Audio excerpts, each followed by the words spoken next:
E aí, alunos, beleza? Professor Edson na área. Turma, hoje nós vamos iniciar nossa aula de Direito Administrativo de número 8.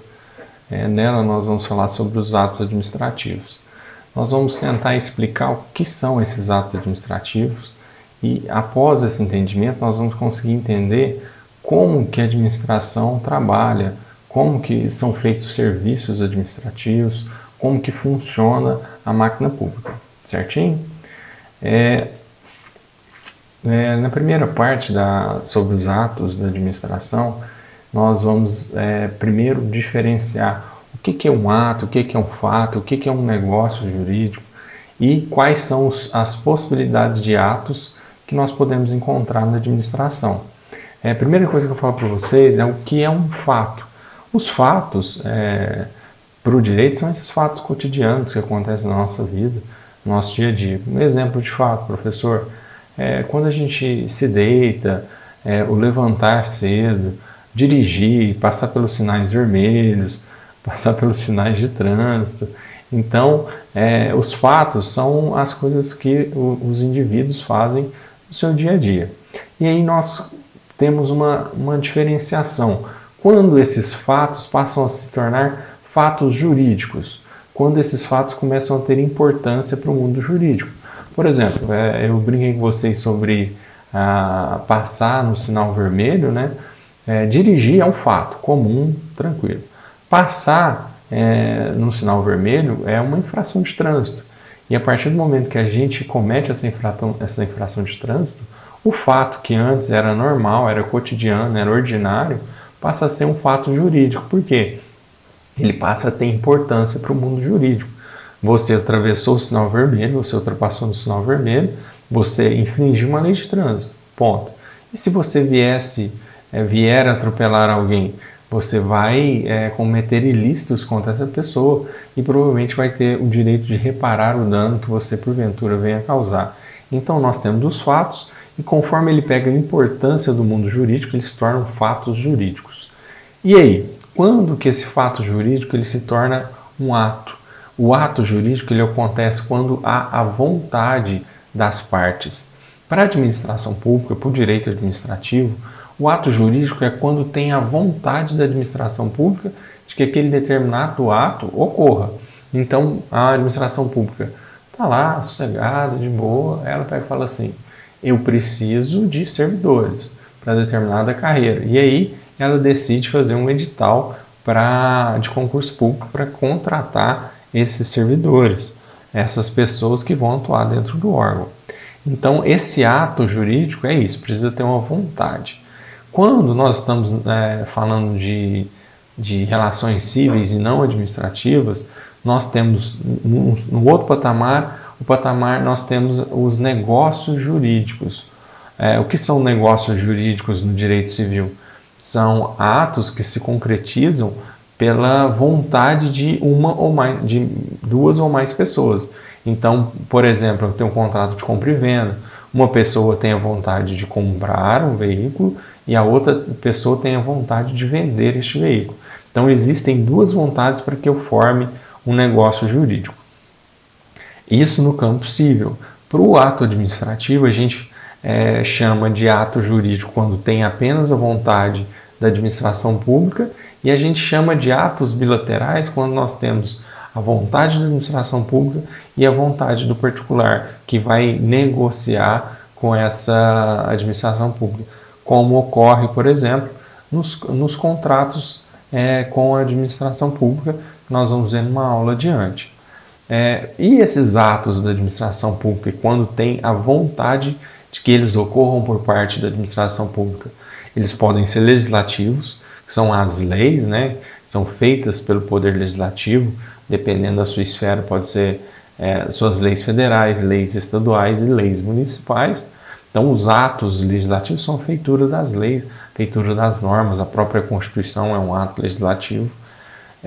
Quais são os atos judiciais? Aí são os processos, os procedimentos que ocorrem dentro do sistema judiciário. Então, a gente pode até vislumbrar aqui aquela diferenciação. Por exemplo, os atos judiciais. O Poder Judiciário ele só faz atos judiciais Não, o Poder Judicial, ele também faz alguns regulamentos internos ali sobre o procedimento, como acontece com o EPJ, com o Sistema Informatizado da Justiça. O Judiciário ele também faz alguns atos de administração, quando ele faz um edital para contratação de um servidor para a sua justiça, certo? Então, aqui nós conseguimos ver também um pouco daquela distinção de quais são os atos, quais são as coisas que são delegadas para cada um dos poderes. Eles são independentes e harmônicos e cada um faz as suas funções típicas e também as suas funções atípicas. E, por último, mas não menos importante, nós temos os atos administrativos propriamente ditos, feitos pelo próprio Poder Executivo. São os atos praticados pela administração pública, especificamente pelo Poder Executivo. E é sobre eles que nós estamos falando nessa aula de hoje. Os atos da administração pública eles podem ser divididos em dois tipos, atos vinculados e atos discricionários. Os atos vinculados é quando não há liberdade para a administração. A administração ela fica meio que amarrada no texto legal, no que foi decidido pelos órgãos superiores. Por exemplo, nós temos o Poder Judiciário, o Poder Legislativo fez a Lei 8.112, que rege da relação contratual de trabalho entre órgãos públicos e servidores públicos. Então, nós temos a Lei 8.112. Na Lei 8.112 fala do direito de férias, do direito de licença, do direito de gratificação natalina. Então, o servidor ele cumpriu os requisitos para férias, para 13º, para os adicionais, independente da vontade da administração pública, ele vai receber esses direitos através de atos vinculados à Lei 8.112. Nós temos, por exemplo, o duplo grau de jurisdição no Poder Judiciário.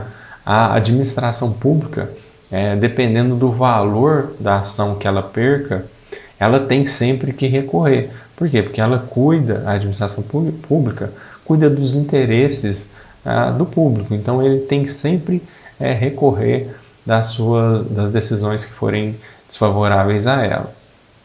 Então, vinculado é quando a administração pública não pode nem pensar sobre, ela tem que cumprir conforme manda a lei, conforme estão descritos em atos superiores. E nós temos também os atos discricionários, quando há uma certa liberdade de escolha por parte da administração. E eu vou dar um exemplo citando a própria Lei 8.112. A Lei 8.112 fala sobre redistribuição, sobre remoção. E lá tem um tópico que ela fala assim, o servidor pode ser removido a pedido ou no interesse da administração. E esse interesse da administração é que está motivando o ato discricionário. A administração tem ou não determinado interesse. Um outro exemplo seria, por exemplo, o Fundeb, que é um fundo de recursos que devem ser gastos na educação básica.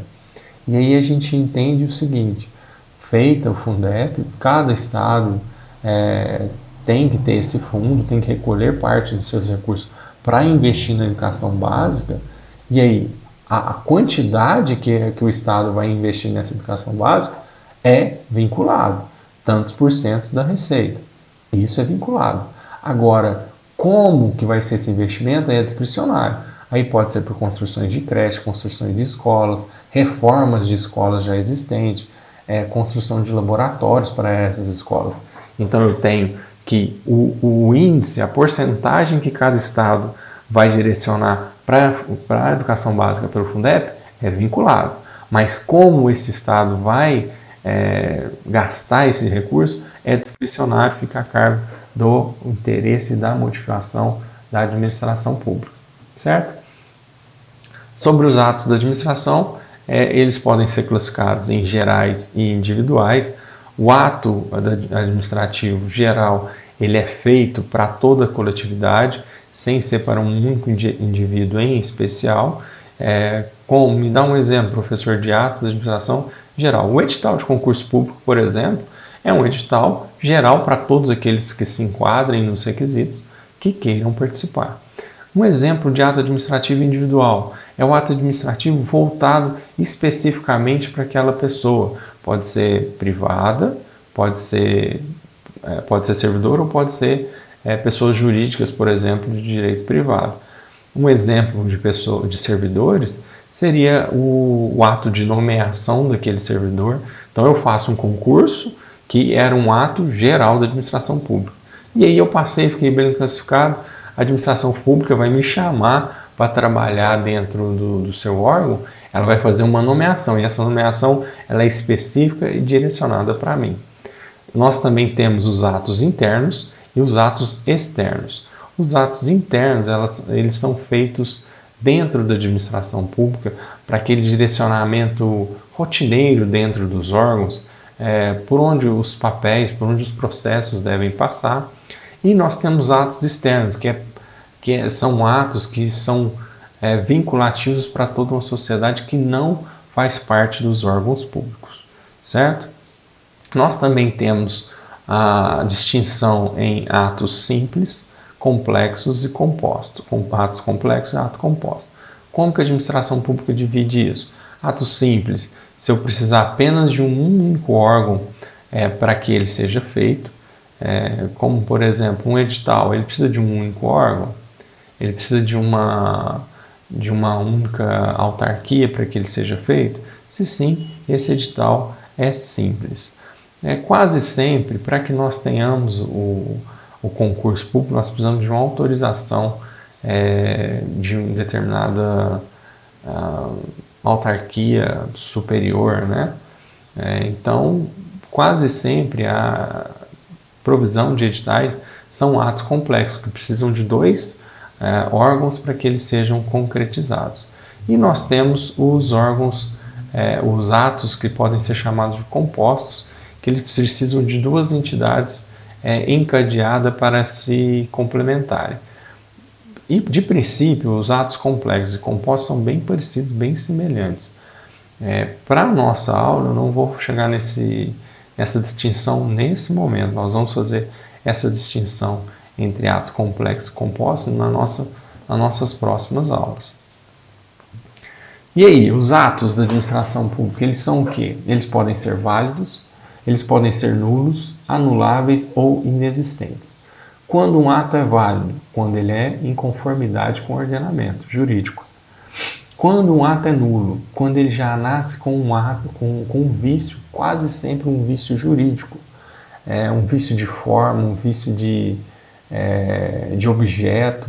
Eu falo assim, a administração pública deve utilizar de licitação para contratar. E aí a administração pública não faz a licitação, eu fui contra o que está previsto em lei e logo esse edital essa contratação é nula, certo? Então vamos voltar para o caso do edital. O edital é um ato da administração. O edital, ele diz que as pessoas precisam fazer provas de tipo para serem contratadas, certo? E aí eu pego e contrato uma pessoa para ser servidor público, eu, administração, contrato uma pessoa para ser servidora, e ela não faz esse concurso público, não segue esse edital, nem edital existe.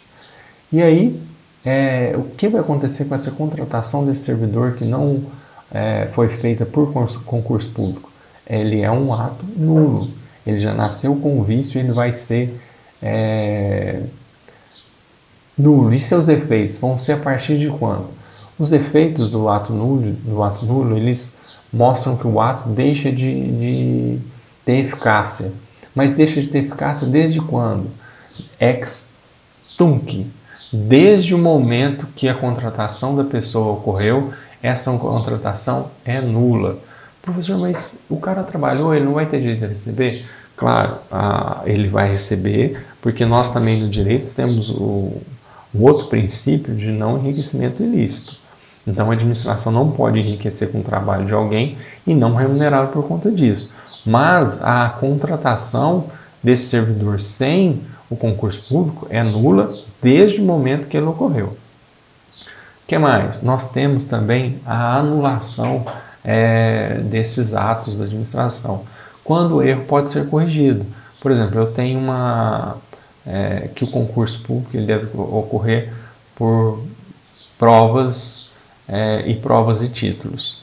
E aí eu faço esse edital e durante a feitura desse edital, por um erro, eu não coloquei provas, eu só coloquei fase de títulos. Eu pergunto, esse edital vai ser nulo? Não, esse edital ele vai ser anulável, porque ele pode ser corrigido. E aí eu pergunto para vocês, qual que é a diferença de um e de outro? No primeiro caso, o edital não teria validade nenhuma.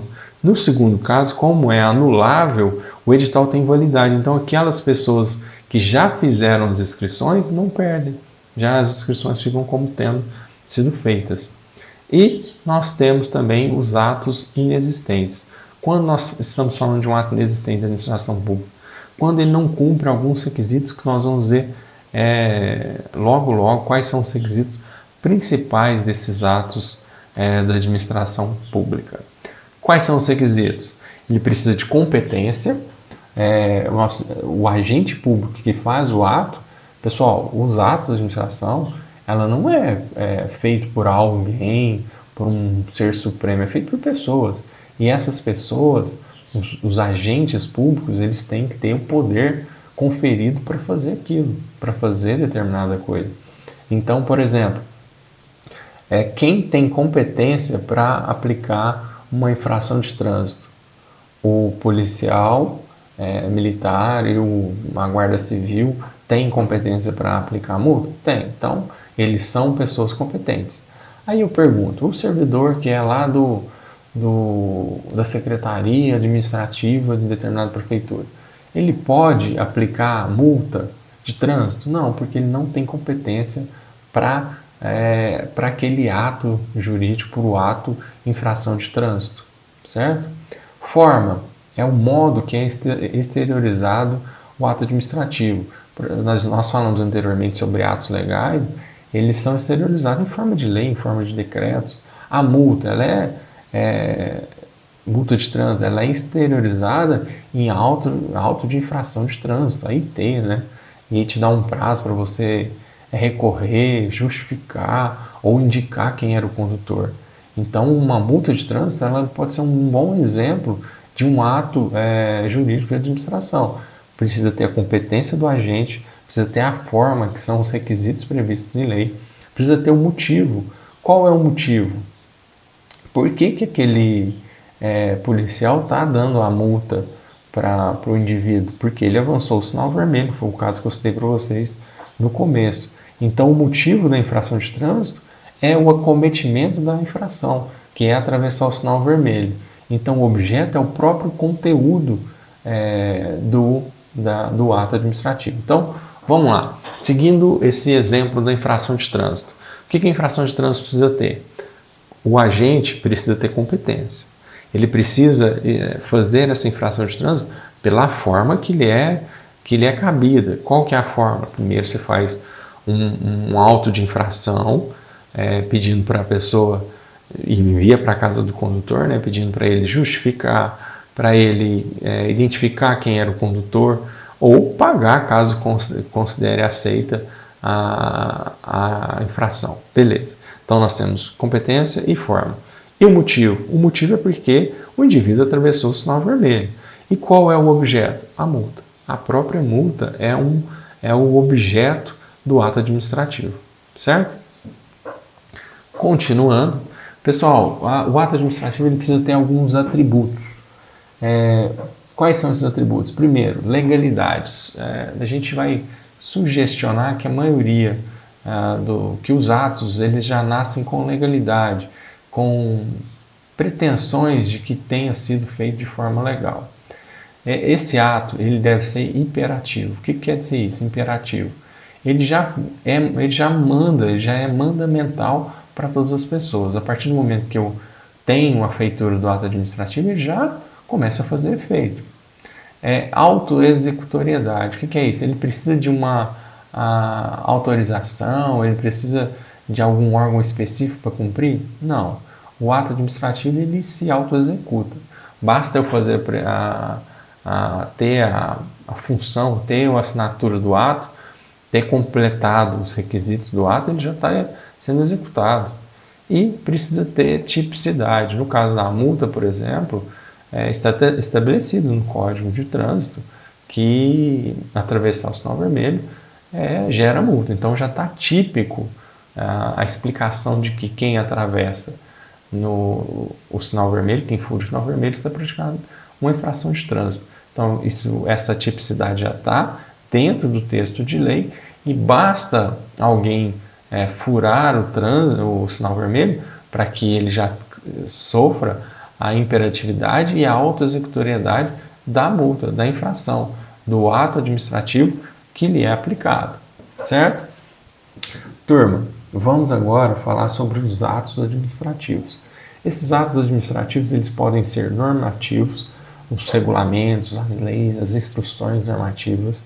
Eles podem ser ordinários, como por exemplo os editais de concurso, as instruções dentro dos órgãos, os ofícios que ocorrem dentro dos órgãos, os processos administrativos que ocorrem dentro dos órgãos e internos, que a maioria das vezes nós não vemos. Esses atos eles podem ser negociais.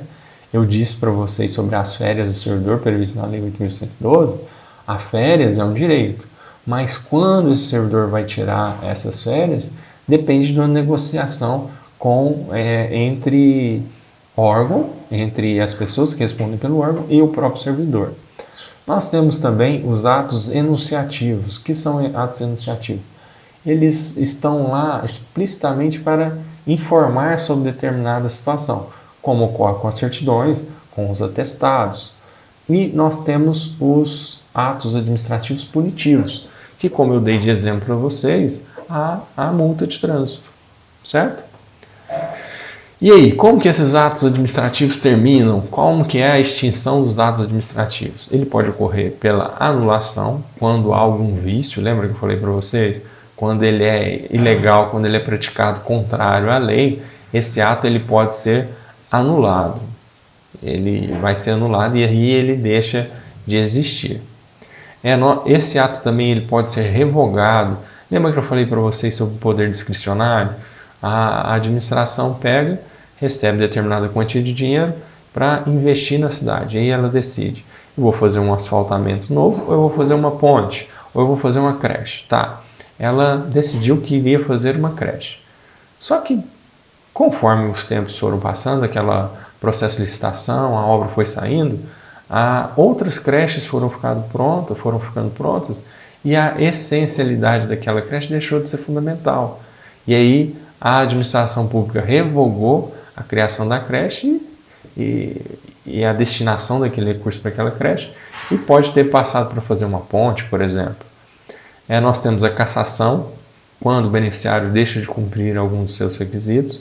Por exemplo, na Lei 8.112 fala da aposentadoria dos servidores, mas se ficar constituído que o servidor praticou alguma falta grave durante o exercício do seu serviço e for constituído um processo administrativo para apurar essa falta e ele for condenado, o servidor que está aposentado pode sim perder a sua aposentadoria. Nesse caso, nós teremos uma cassação da sua aposentadoria. E por fim, nós temos as extinções naturais dos atos administrativos. Você faz um ato administrativo para perdurar durante determinado período de tempo. E aí as coisas vão se cumprindo, a sociedade vai mudando. Por exemplo, foram feitos vários atos no período da pandemia do Covid-19. Conforme essa pandemia deixe de existir e termine, esses atos que foram feitos para a pandemia deixarão também de existir. Pessoal, essa foi nossa aula de atos administrativos. Espero que vocês tenham gostado. Peço que vejam os slides, revisem. Em caso de dúvida, façam pergunta para o professor. Certinho? Abraço para vocês. Até mais.